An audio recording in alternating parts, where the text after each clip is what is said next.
Hi guys, kamusta kayo? So, wala si Bobs kasi nasa work siya. Ayun. So, papunta ako ngayon sa Zara Hospital dito sa Dubai. Sorry, ako nalalaman ako. Galing ako kanina sa Aster. Kaya lang, yung result ng Aster is 48 hours.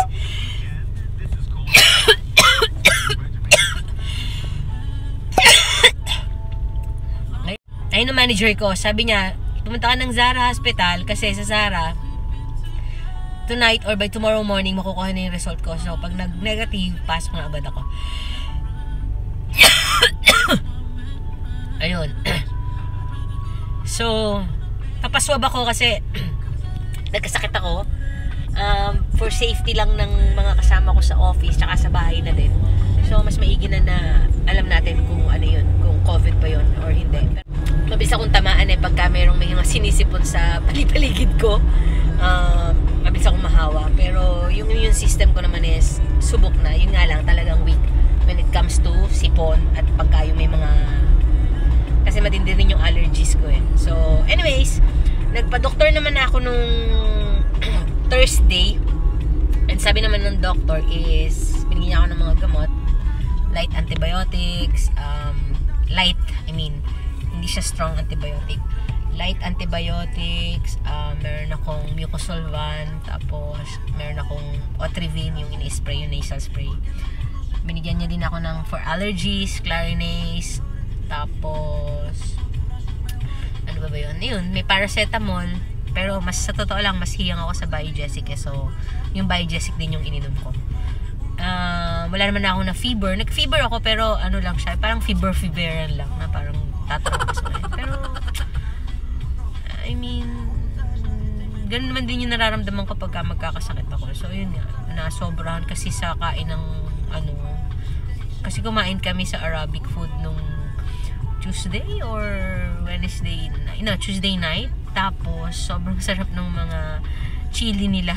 So pinaspas ako yung chili. Feeling ko doon ko nakuha to. Tapos yung weather nag-change na, so parang nagkasabay-sabay. Pero I know naman na it's not COVID. So abangan nyo, magpapatest ako mamaya. Kung makakapag-video ako later sa loob, mag-video ako. Pero let's see, it depends. Okay, see you later.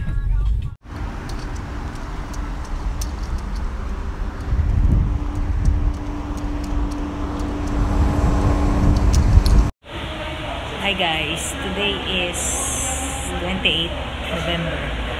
Nandito ako sa Zara Mall. Zara Hospital.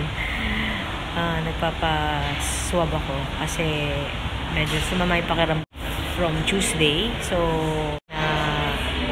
negative yung result. And I know it's negative kasi, lakas yung faith natin kay Lord.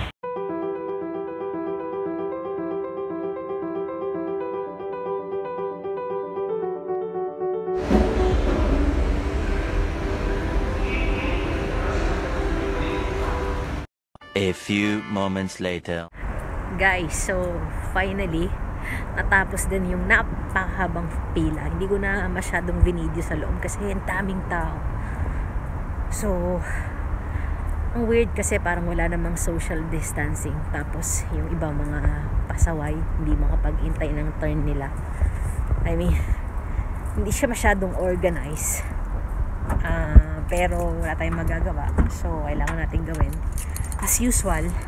Actually, hindi ko to first time magpaswab.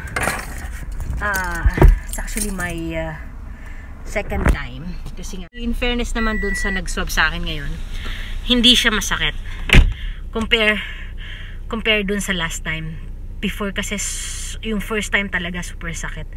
So, this time, hindi siya masyadong masakit.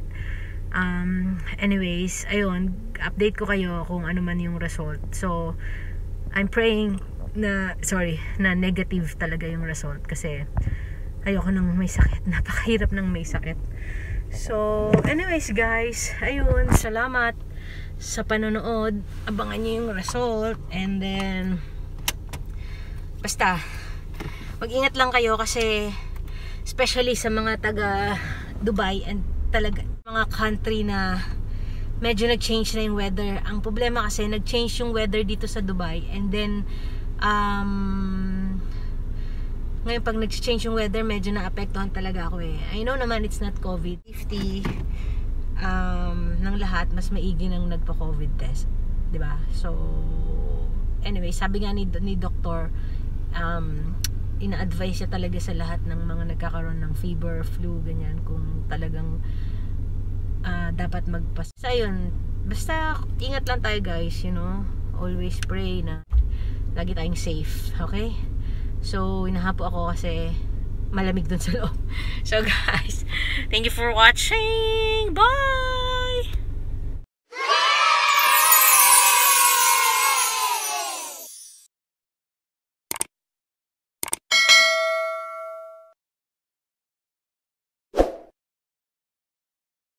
Thank you for watching.